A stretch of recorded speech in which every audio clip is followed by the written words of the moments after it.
welcome back to the Certified Jordan channel. This video will not be a very lengthy one.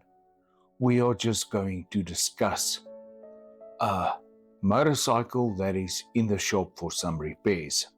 It is a SYM 200cc scooter. Quite a nice thing, I'll show you now. Quite large, quite powerful. I actually really like the scooter. I'll show you now what's wrong with it. Have you ever seen a fork and stem as crooked as this one? You look at that, you can see that the two fork tubes are completely bent. You see that? You can also see that the stem is bent back. But that's not all. Let me turn it. How does that grab you?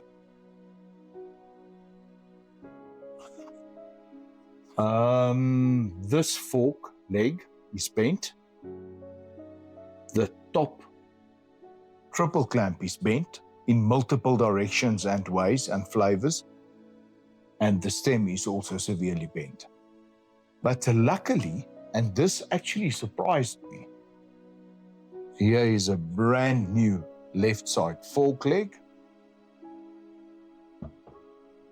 And here is a brand new neck stem for it.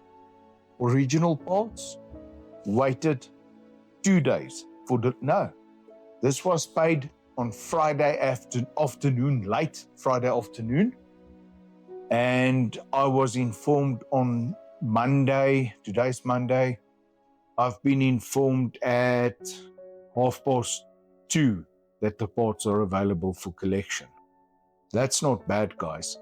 It's a SYM motorcycle. I'll show you a bit around it now. But I need to take this bottom bearing race off. I have ordered brand new original bearings for top and bottom. And I must be honest, I'm actually quite impressed. It comes in nice bags, labeled original OEM quality products. So I'm going to quickly put you on a time lapse. I'm going to transfer this to here.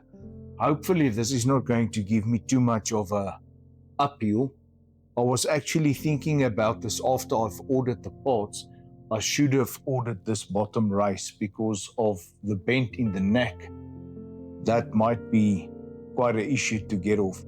If I'm going to struggle too much to get this off, I'm rather going to call it a day and order a new one, because there's no point in me damaging this thing and then the bearing is not going to seat in the correct manner and it's just going to cause problems. So I'm going to put you on a quick time lapse. I want to just get this bearing race moved over and put the forks in the new triple clamp, and then we'll move over to the bike and I'll show you the bike, and then we'll install this to the bike.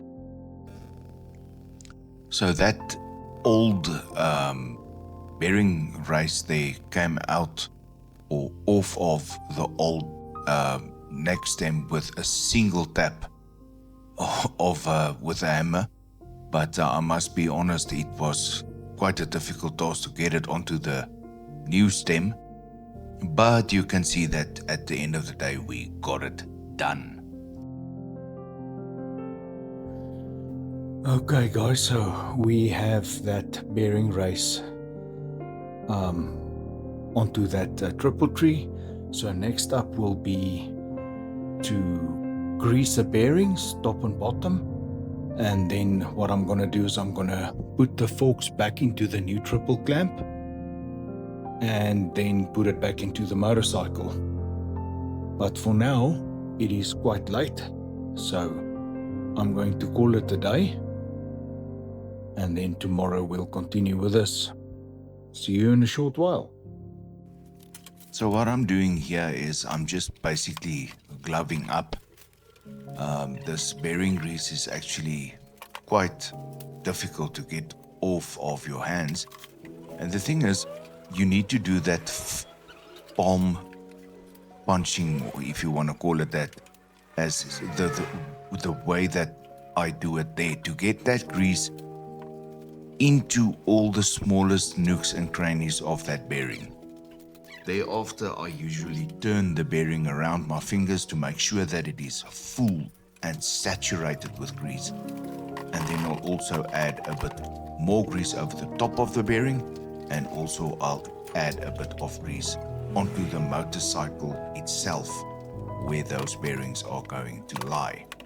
Here you can see me just getting the forks ready to install them into the triple tree,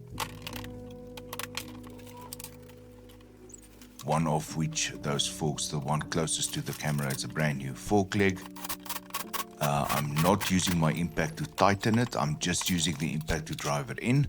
Guys, you must be extremely careful when using an impact on any vehicle or car or motorcycle, especially if it comes to intricate little bolts and stuff like this. Impact can be a very dangerous tool. It will strip out all the threads in aluminium without any effort at all. So be careful. I don't mind using an impact to drive in, especially when I have quite a lot of bolts.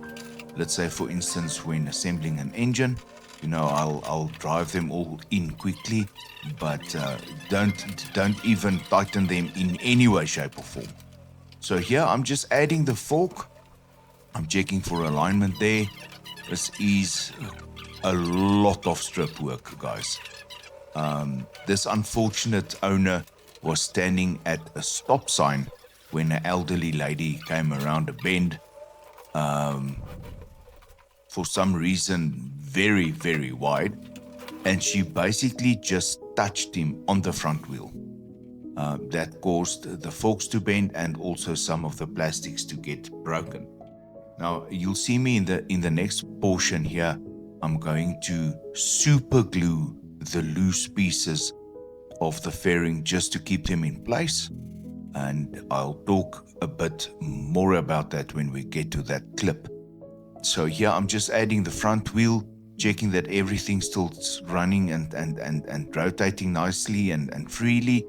I also did put grease on that wheel axle. And yes, guys, the wheel runs on bearings. There's no point to put grease on the axle apart from helping it to not get seized into the bearings and the wheel spaces on the sides of the wheels. So that's the reason why we put grease on the axle. Somebody told me the other day that I'm stupid and why am I putting grease on something that is running on bearings? That's the reason why. Water gets in there and those things gets rusty.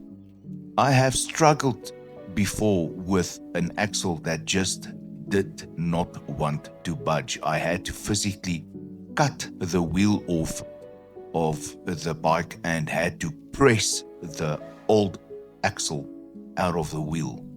And then to get a new axle, that is where the fun and games begins. And that's not the cheap part.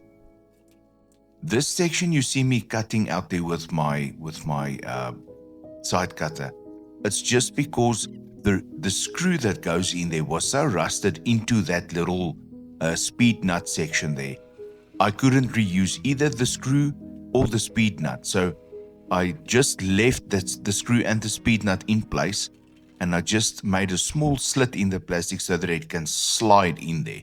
There's plenty of screws keeping all of this together, so I was not concerned that that thing is going to be loose or rattly in any way. So yeah, this is just final assembly here and getting all the clips and things in place. There I'm lowering my jack. The motorcycle is now standing on its service stand and its front wheel. So now I can start with assembly.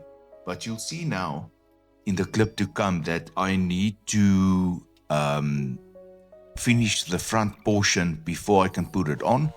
and I need to fix the brake in it. There it is. So you'll see that piece there is broken off after the accident. So here I'm rocking the super glue. Okay, that's my electrical Dremel. I'm just scuffing it up on the inside of the fairing as well as on the inside of the broken pieces.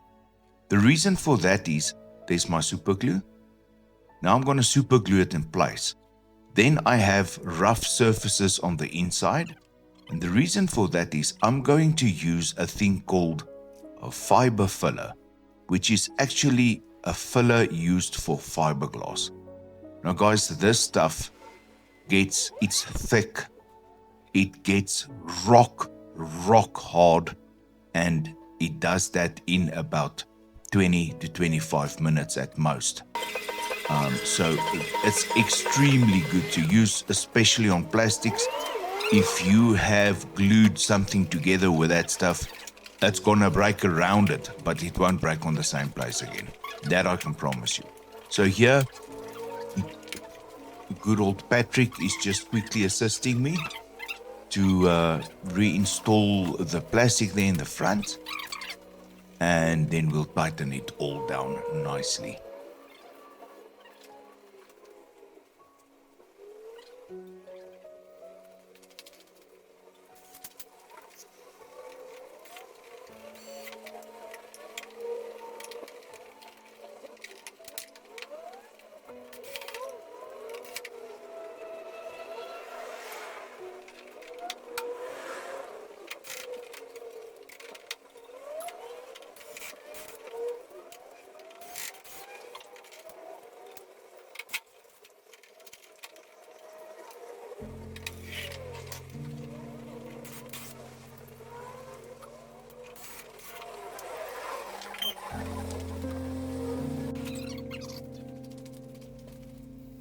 And she is starting to look like a motorcycle again.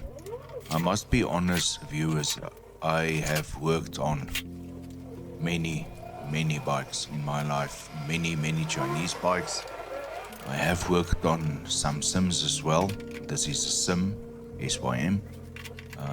But I must be honest, the build quality of this bike and the way it was engineered is definitely better than your cheap Chinese scooters. Yes, it still does have a family of a GY6 engine in it, which is not a bad engine. Everybody knows a GY6 engine is a good engine. But the plastic quality, the way everything fits together is definitely leaps and bounds ahead of your cheaper Chinese versions. This is a bike made in Taiwan, not in China. So if you are looking for a cheaper alternative than your Japanese motorcycles, but not as cheap as a Chinese thing, the SYM motorcycle and the way it's assembled, it's definitely an option to look at. They are a bit more expensive than the Chinese rivals, but they are definitely better in my perspective.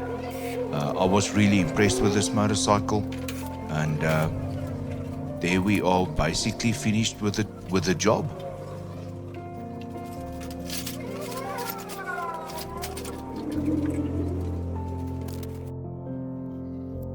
Guys, please excuse my garage. I've got an engine stand here. We are about to rip out my son's Renault Megane RS's engine, but you'll see that on the channel. This is a scooter I spoke about. It's actually really quite nice. It's got a bit of faded plastics, but you'll see what I'm going to do with those. But I think it is a really nice 200cc scooter. Now viewers, please don't misunderstand.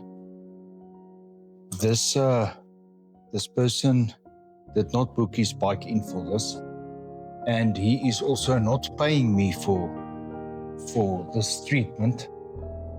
But what I want to show you, if you look at these plastics, how faded that it actually is. It's really, really looking bad. Now, this stuff you smear on the plastics, and that then gives the plastics back its natural oils. Now, this stuff needs to be removed so you can wipe it off afterwards. But I actually like to give the plastics a couple of coats of this stuff and then to wipe it off. You'll see, if you look at this, let me just add some here. It doesn't seem to immediately make a difference, but the longer it stays on the plastics, the deeper it penetrates into the plastic. It's not always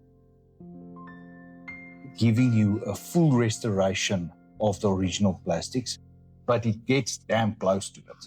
Let me tell you that. If you, for instance, look at this section is like a dark gray. This is a black. Just look at this difference. Look at that. And look at that. That is now going to penetrate in there. I'm not sure if I want to share my secret with you about what it is I'm adding to these plastics.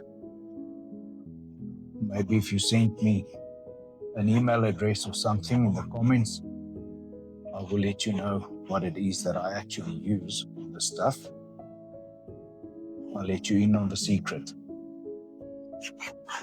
But guys, I'm sure you'll agree with me that this makes a big difference. Painted surfaces, not so much, because the paint is already sealing the surface. But on raw plastics, this stuff makes a big difference. You can take my word for it.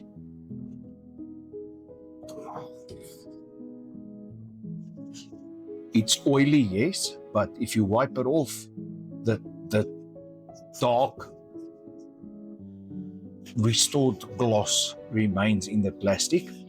And I would usually, on a bike like this, which is, fairly badly faded, I will reapply it every 6 months. On the first application, I'll do up to 3 coats, and then I will reapply it every 6 months. A nice thick coat, and then just leave it on half an hour and then wipe it off. But this makes a very big difference.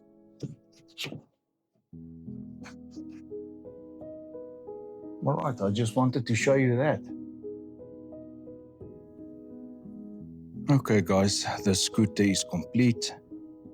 And there on the seat we have the 2 old bearings, as well as a piece of chrome badging that fell off somewhere. It was under the seat. I've cleaned up everything nicely, installed the new forks, installed the new top triple clamp, and this guy is ready to go back to its owner. Quite a nice scooter. Took it for a spin to test and see if the forks are nice. You'll see there, I've just added the reflector that didn't come with a new fork. So everything is completed with this one. And thanks so much for tuning in and watching the video. If this is the type of content that you enjoy to watch, please consider subscribing to the channel and consider giving the video a like as well. That also goes a long way. Thank you very much for your interest. And until I see you again in the next video on the channel, and keep in mind that engine replacement or engine repair for my son's Renault Megane RS is coming up. Hence, the engine stands lying on the ground there. keep following the channel. Cheers.